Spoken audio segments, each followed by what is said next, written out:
Welcome back to another episode of Runewalking in Modern Times. I'm Ken, your host, author, runewalker, shaman of the Northern Traditions, and I welcome you to the second in a series of 3 episodes that, if you watched the previous one or listened to the previous one, you know that this whole thing started at the end of October. And it is now the end of November of 2023. And we're now kind of just getting into this. And I find this interesting, this second skill that we're going to need, because I think it was solidified a little bit by a reminder that soon we'll be moving into Mercury retrograde, which can speak to us about communication. And usually we have a little bit of electronic or a few problems with communicating. So we're going to be getting into that. I hope you're well.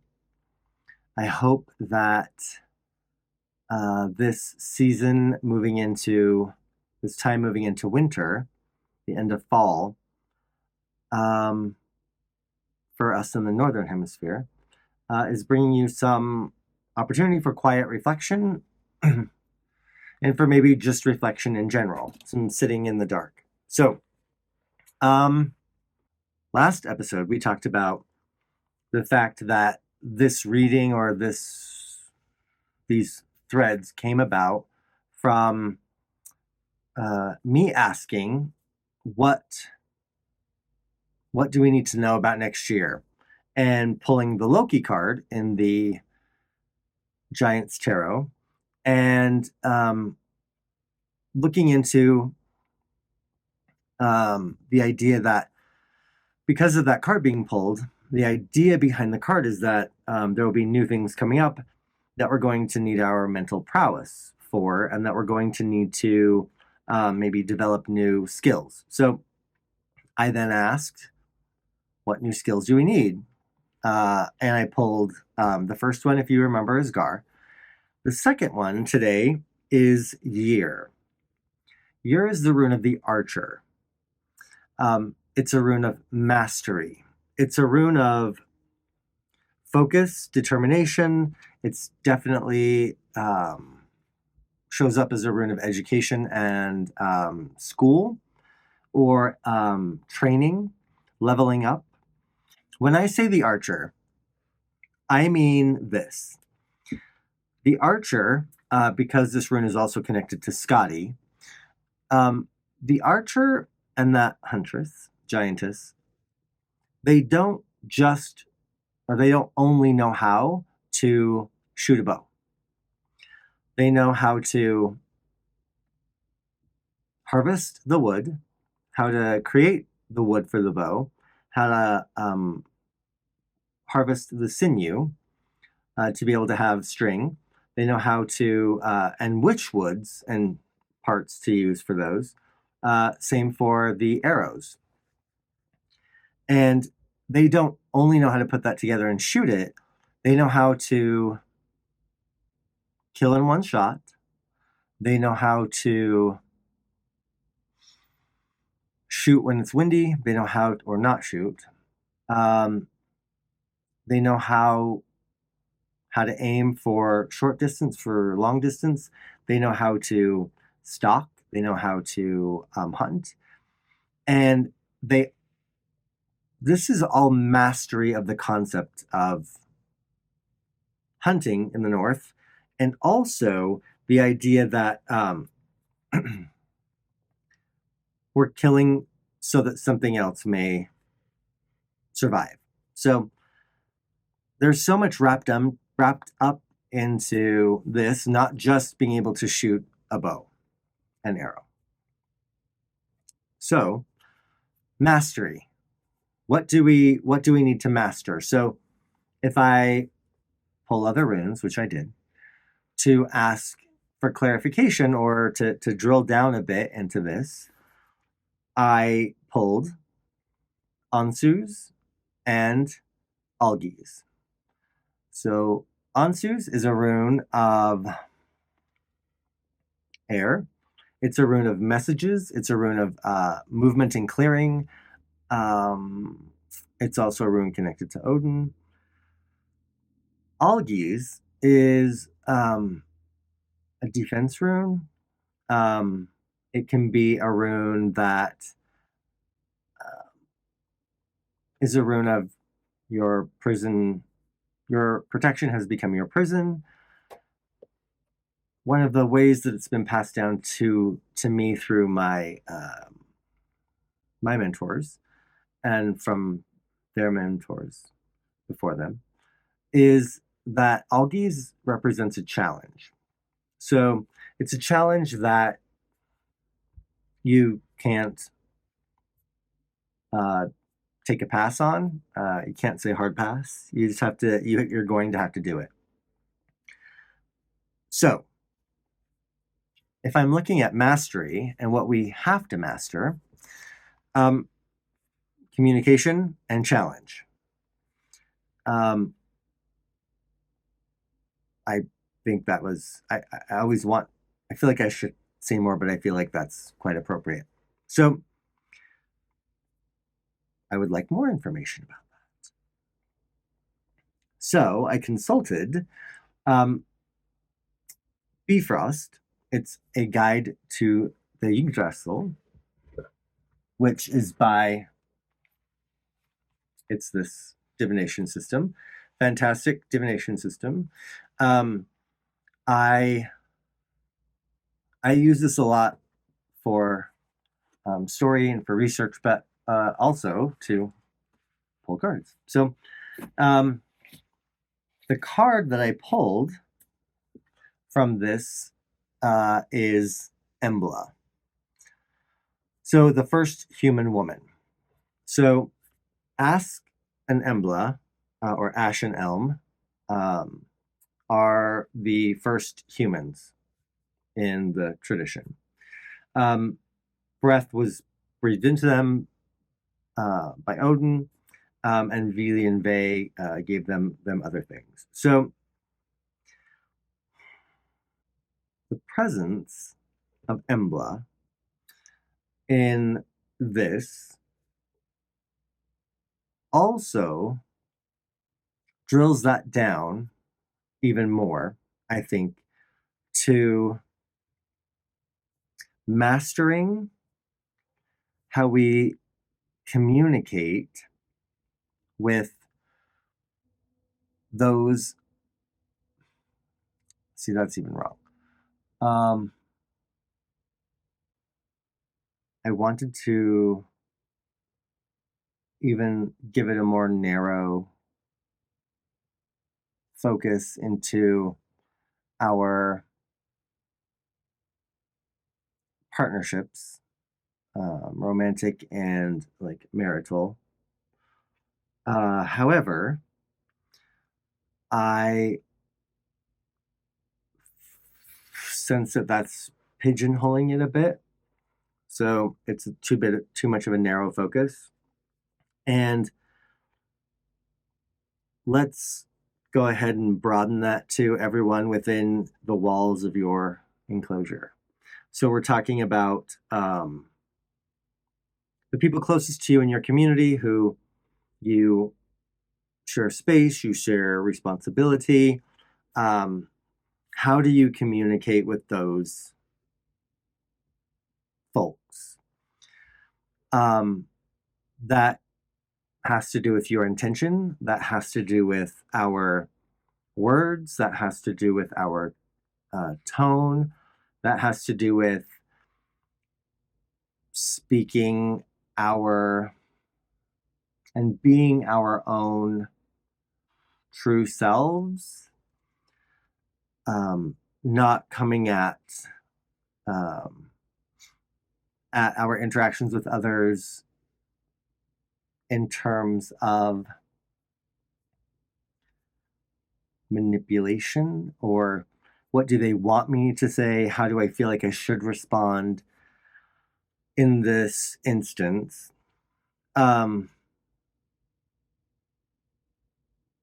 I am reminded that I was dating somebody a little while ago, years now, uh, and and they were um, from the millennial generation, and we were chatting over text.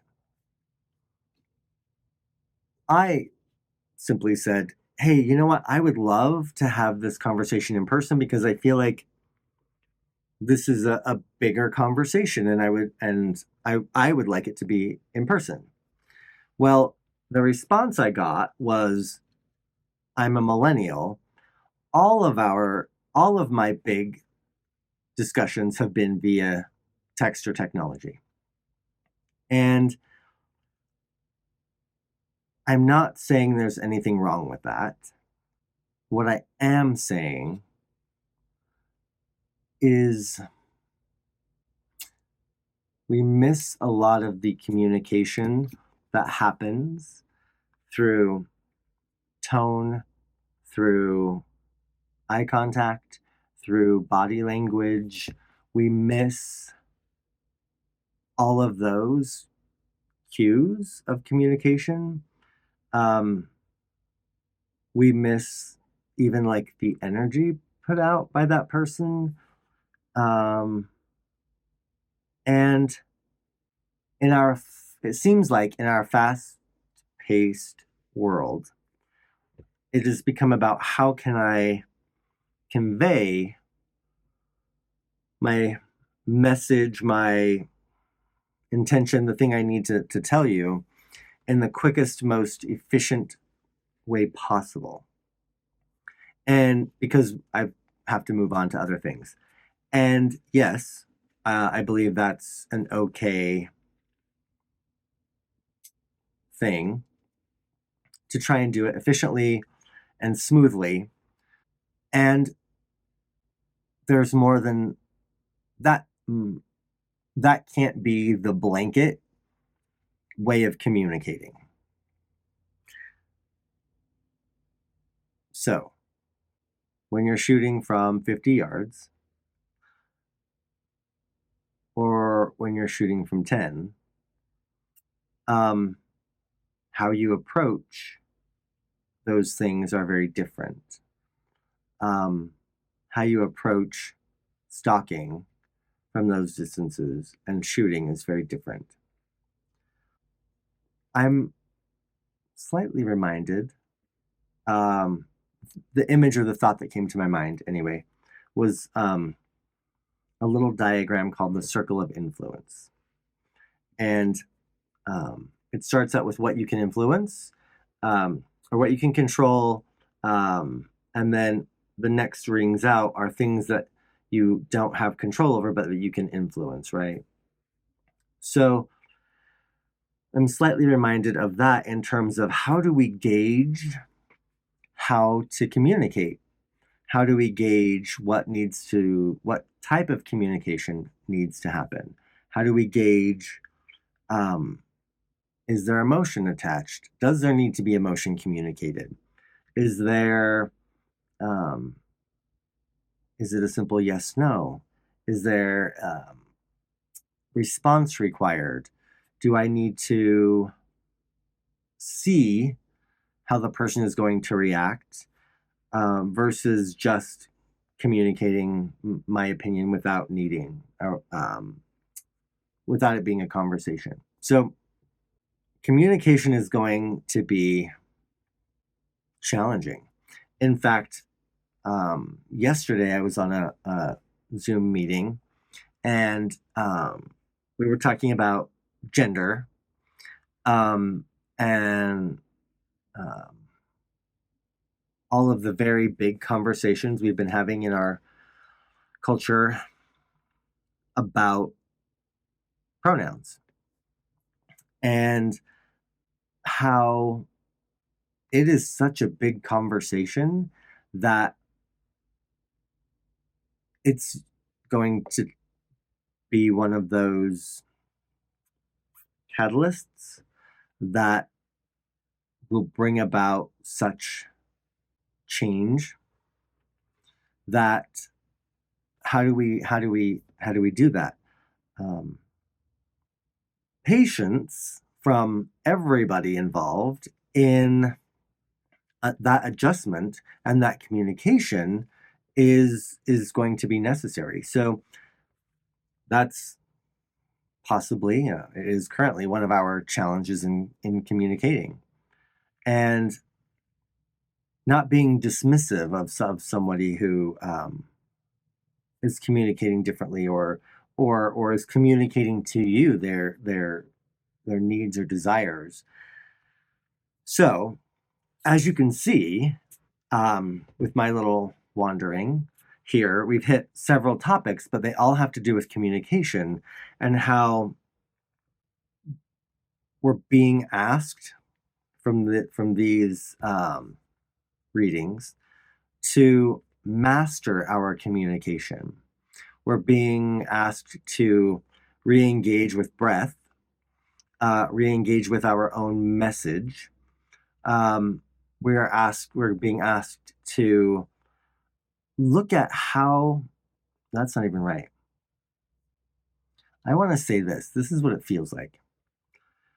What is my intimate language with those closest to me in my enclosure, in my chosen group of people, clan, tribe, whatever you want to call it? What is my intimate language? Developing an intimate language.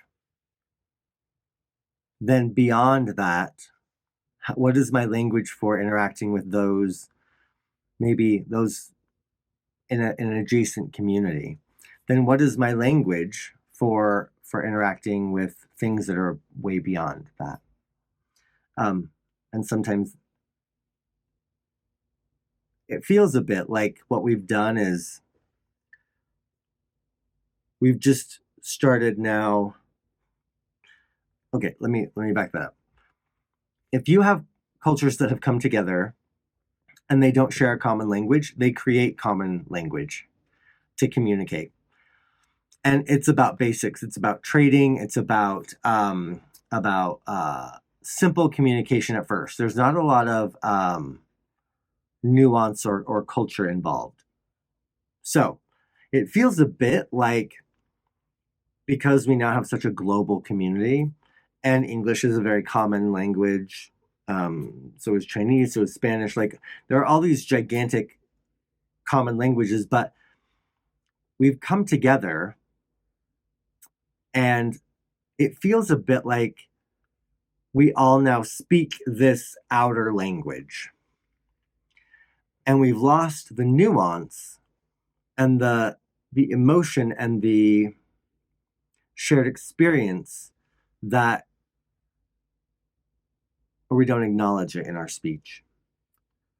So our communication needs to be brought back down to, how do I communicate with my intimate, and I don't mean sexual strictly, my intimate group of people? What is my communication skills? What are my communication ideas? How do I communicate to them? Then how do I communicate to these other outer groups that are close? Because we've reached out here, but now it's time to kind of backtrack and really focus our communication and our mastery of our communication skills. I think that's what that feels like. So, our interactions with those people within our walls, has it become just a language of trade? Where is our language of intimacy? Where is our language of shared experience? To some of my friends, all I have to do is say ebb and flow. And we all have a very specific memory and idea, and we joke about it now. But those shared, that's 3 words that communicates a lot to those people who are in my more intimate circle. So do you have those? Do you value those? What is your intimate language? How do you communicate more than just the dailies. How do you do that? We're being called to master that, master verbal, emotional, energetic, all of our communications. Next week, we'll have our third and final skill. And yeah, I look forward to kind of hearing what that is. And as always, may your weird be filled with health, wealth, strength, and virility.